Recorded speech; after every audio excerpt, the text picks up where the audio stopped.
আসসালামু আলাইকুম রহমতুল্লাহি ওয়া বারাকাতুহু। সম্মানিত দর্শকগণ, 7 দিনের শত্রু শেষ। 7 দিনে 7টি তাবিজ জ্বালিয়ে দিবেন, শত্রু হালকা হবে, শত্রু খতম হবে, শত্রুর সর্বনাশ হবে। শত্রুর শত্রুতার সীমা অতিক্রম করা ছাড়া এই আমল করা যাবে না। এখানে বোঝানো হয়েছে যে শত্রু অতিরিক্ত জ্বালাতন করলে তখন এই তদবির করবেন, ঠিক আছে? তা নয়তো করা যাবে না। আমলের নিয়ম হলো, যে কোনো দিন এই আমল করা যায়, নির্জন স্থানে এই আমল করবেন, অর্থাৎ আমল করার সময় কেউ যেন না দেখে, এমনকি যেখানে এই আমল করবেন সেখানে যেন কোনো প্রকার জীবজন্তু ছবিও না থাকে। ওযু করে পাক পবিত্র হয়ে জায়নামাজে বসে শত্রু দমনের নিয়ত করবেন। প্রথমে 2 রাকাত হাজতের নফল নামাজ আদায় করে দোয়া করবেন। মানে এখানে শত্রুকে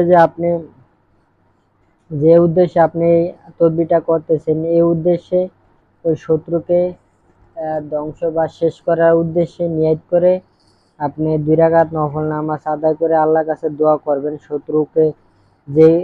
শত্রুকে শেষ করার জন্য বা ধ্বংস করার জন্য, ঠিক আছে?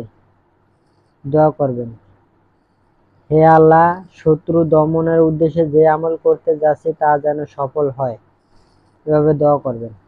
তো সম্মানিত দর্শকগণ, আপনারা যারা এই ভিডিওটা দেখতেছেন, এই তদবিরের অনুমতি পেতে হলে ভিডিওতে একটা লাইক করে দিবেন, অন্য ভাইদের উপকারের জন্য শেয়ার করবেন, কমেন্টে বলবেন অনুমতি চাই, তো অনুমতি দিয়ে দিব। ভিডিওটা শুরুতে শেষ পর্যন্ত দেখবেন। তো নিয়ম আমরা বলে দিতেছি কিভাবে নকশাটি লিখবেন।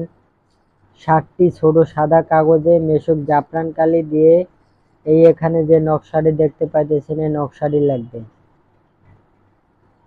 ঠিক আছে? এই পাশের এটা হচ্ছে আইন হা হা হা হা, আর এটা হচ্ছে হা হা হা, ঠিক আছে? লিখে নেবেন, যেভাবে আছে সেম সেভাবেই লিখবেন। 7টি ছোট সাদা কাগজে মেশক জাফরান কালি দিয়ে নকশা লিখবেন। প্রথমে 3টি ঘর বানাবেন, এই যেভাবে 4 কোনাইকে 1 2 3, 3টি ঘর বানাবেন। এরপর উপরের লাইন, এরপর মাঝের লাইন এবং শেষের মাঝের লাইন এবং শেষের নিচের লাইন ডান দিক থেকে বাম দিকে লিখবেন, ঠিক আছে? এখানে প্রথমে 3টি ঘর বানাবেন, এরপর উপরের লাইন, এরপর মাঝের লাইন, এই লাইন, উপরের এইটা, তারপরে মাঝেরটা, তারপরে হলো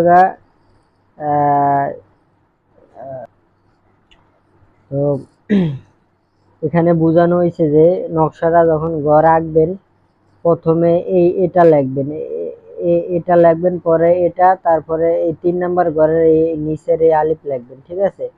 তারপরে ডান দিক থেকে 1 2 এটা লিখবেন, তারপরে এটা, তারপরে এটা, তারপরে এটা, তারপরে এটা, ঠিক আছে? এভাবে লিখবেন, এটা বোঝানো হয়েছে। তো এভাবে 7 পিস নকশা লিখবেন কাগজের ভিতরে, 7টি সাদা কাগজে। লেখা হয়ে গেলে নকশার নিচে, প্রত্যেকটা নকশার নিচে শত্রুর নাম লিখতে হবে। শত্রু যদি ছেলে হয় তাহলে এখানে তার বাপের নাম আগে লিখবেন, পরে মাঝখানে বিন, পরে ওই ছেলের নাম। আর শত্রু যদি মেয়ে হয় তার মায়ের নাম আগে লিখবেন, পরে হচ্ছে বিনতে, মাঝখানে বর্ষিকার বিন ও তয়কারেতে বিনতে, পরে ওই মেয়ে শত্রুর নাম এই পাশে। এভাবে 7টি নকশা লিখবেন। লেখার পরে লেখা শেষ হলে ছোট করে ভাঁজ করে রেখে দিবেন। প্রতিদিন দিনের বেলা একটি করে তাবিজ আগুনে জ্বালিয়ে দিবেন, ইনশাআল্লাহ শত্রু সর্বনাশ হবে, ঠিক আছে? শত্রু শেষ হয়ে যাবে, ধ্বংস হয়ে যাবে।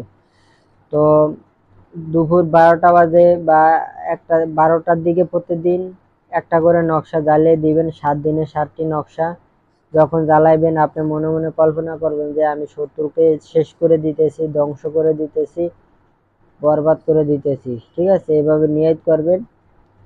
ইনশাল্লাহ শত্রু শেষ হয়ে যাবে, 7 দিনে তার ধ্বংস হয়ে যাবে, অবস্থা খারাপ হয়ে যাবে। তো এতটুকুই। আসসালামু আলাইকুম রহমতুল্লাহি ওয়া বারাকাতুহু।